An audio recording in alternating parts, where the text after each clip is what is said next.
بسم اللہ الرحمن الرحیم۔ السلام علیکم ورحمۃ اللہ وبرکاتہ۔ خواتین و حضرات، اللہ تعالیٰ سب کو سلامتی عطا فرمائے۔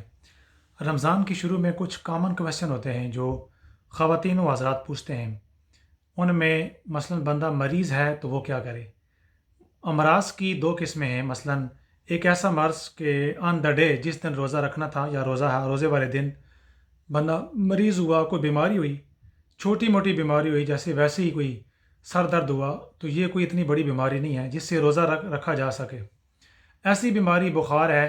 تیز بخار ہے یا کوئی اور مسئلہ ہے جس میں روزہ رکھنا ممکن نہ ہو، تو اس دن کا روزہ چھوڑا جا سکتا ہے اور رمضان کے بعد اس کی قضا کی جائے۔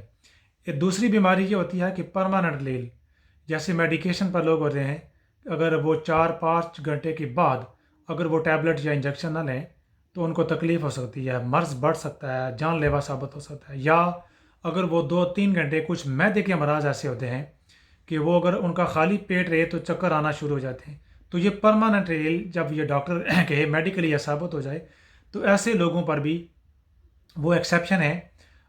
اگر وہ بعد میں ٹھیک ہونے کے بعد اگر وہ رکھ سکیں 2-4-6 ماہ، یعنی نیکسٹ رمضان سے پہلے تو روزہ رکھنا، قضا کرنا فرض ہوتا ہے۔ اگر وہ پرماننٹلی ill ہیں، امید نہیں ہے کہ وہ روزہ رکھ سکیں گے، تو پھر وہ فدیہ دیں گے۔ ایک دن کا جو کھانا ہے کسی مسکین کا، اس کی برابر قیمت، یا ایک دن کا کھانا، وہ تقریباً یوکے کے حساب سے آج کل 5 پاؤنڈ بنتے ہیں، تو وہ فدیہ ہوتا ہے۔ اور جو ٹیمپریری جو بیماری ہوتی ہے وہ رمضان کے بعد فائدۃ من ایام اخر، وہ دوبارہ روزہ رکھنا پڑتا ہے۔ اس کے علاوہ کچھ چیزیں اور ایسی ہوتی ہیں، مسافر یعنی شرعی مسافر، ایسا سفر جو موجودہ دور میں تقریباً علماء نے 70 مائلز پلس، ایک ہے روایت 48 مائلز پلس اور ایک ہے 90 مائلز، تو ان بٹوین 70 مائلز پلس شرعی سفر، اگر سفر میں تکلیف ہو، اور مسافر پر بھی روزہ فرض نہیں ہوتا۔ لیکن آج کل چونکہ کار ہوتی ہے، گاڑیاں ہوتی ہیں، سفر میں اتنی تکلیف نہیں ہوتی، تو قرآن نے کہا وان تصوموا خیر لکم، آیت نمبر 184، مریض کے بھی اور مسافر کے بھی احکام، سورہ بقرہ آیت نمبر 184 184 میں اس کی تفسیر و ترجمہ دیکھا جا سکتا ہے۔ تو ایسا سفر جس میں کوئی تکلیف نہیں ہے، وان تصوموا خیر لکم، تو یہ بہتر ہے کہ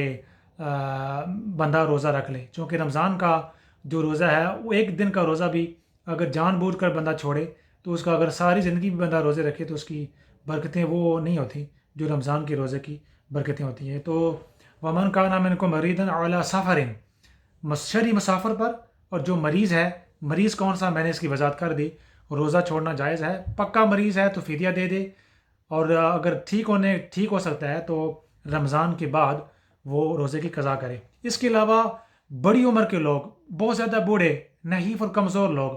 تقریباً آج کل کے زمانے میں 75 سال سے عمر، اگر ان کی صحت درست نہیں ہے، روزے لمبے، بعض جگہوں کے لمبے ہوتے ہیں، جیسے میں آج کل یوکے میں 16 17 18 گھنٹے کے ہوتے ہیں، یا پاکستان میں گرمیوں کے روزے، تو اگر روزہ بہت لمبا ہے، ضعیف ہے، ضعف ہے، بیمار ہونے کا خدشہ ہے، جان جانے کا خدشہ ہے، تو بہت زیادہ بڑھاپا، اس میں بھی وہ مرض کے ضمن میں ہوتا ہے کہ بندہ اب اتنا بوڑھا ہے کہ دوبارہ وہ ٹھیک ہونے کا اندیشہ نہیں ہے، وہ دوبارہ صحت یاب نہیں ہوگا، تو اس کا بھی فدیہ دیا جا سکتا ہے۔ اس کے علاوہ پریگننٹ ویمن، حاملہ خواتین، یا بچوں کو دودھ پلانے والی عورتیں، ان کو بھی اگر اپنی جان کا یا پیٹ میں موجود پریگننسی کی صورت میں بچے کی جان کا خطرہ ہو، ڈاکٹر کہہ دے، تو پھر روزہ چھوڑ دینا جائز ہے، اور رمضان کے بعد اس کی قضا کر لی جائے۔ اسی طرح دودھ پلانے والی عورتیں، اگر روزہ رکھا تو دودھ نہیں آئے گا تو بچے کو دودھ کہاں سے پلایا جائے گا، بچہ بھوکا رہے گا، تو وہ بھی اپنی صحت اور بچے کی صحت کی خاطر اگر ڈاکٹر کہے تو روزہ چھوڑا جا سکتا ہے، اور چھوڑنا جائز ہے، کوئی گناہ نہیں ہے، تو وہ دوبارہ روزے کی رمضان کے بعد قضا کر سکتے ہیں۔ اس کے علاوہ حیض اور نفاس کی عورتیں، حیض جو منتھلی مینسز سرکل ہوتا ہے خواتین کا، ان میں بھی روزہ رکھنا جائز نہیں ہے، روزہ چھوڑنا ہوگا، اور رمضان کے بعد اس کی قضا۔ نفاس جو ہے پوسٹ نیٹل جو بلیڈنگ ہوتی ہے، بچے کی پیدائش کے بعد جو بلیڈنگ ہوتی ہے، اس میں بھی روزہ رکھنا جائز نہیں ہے۔ جب وہ دن ایام وہ گزر جائیں تو اس کے بعد، ٹھیک ہونے کے بعد، روزوں کی قضا کی جائے گی۔ تو یہ وہ چیزیں ہیں کہ جو لوگ کامن کویشچن کرتے ہیں ہر رمضان سے پہلے، تو میں نے سوچا کہ ان چیزوں کا میں بیان کر دوں، اور آپ آن لائن یوٹیوب کے ذریعے سے آپ رہنمائی لے سکتے ہیں، یا اگر آپ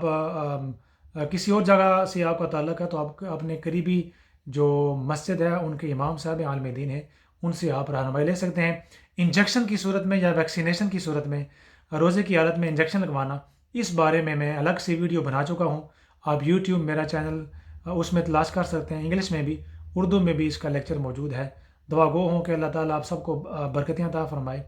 اللہ تعالیٰ سب کو رحمتوں مالا مال فرمائے، جو چلے گی ان کے بخشش کا سامان آپ میرے لیے دعا فرمائیے گا۔ وما علینا الا البلاغ، جزاک اللہ خیر۔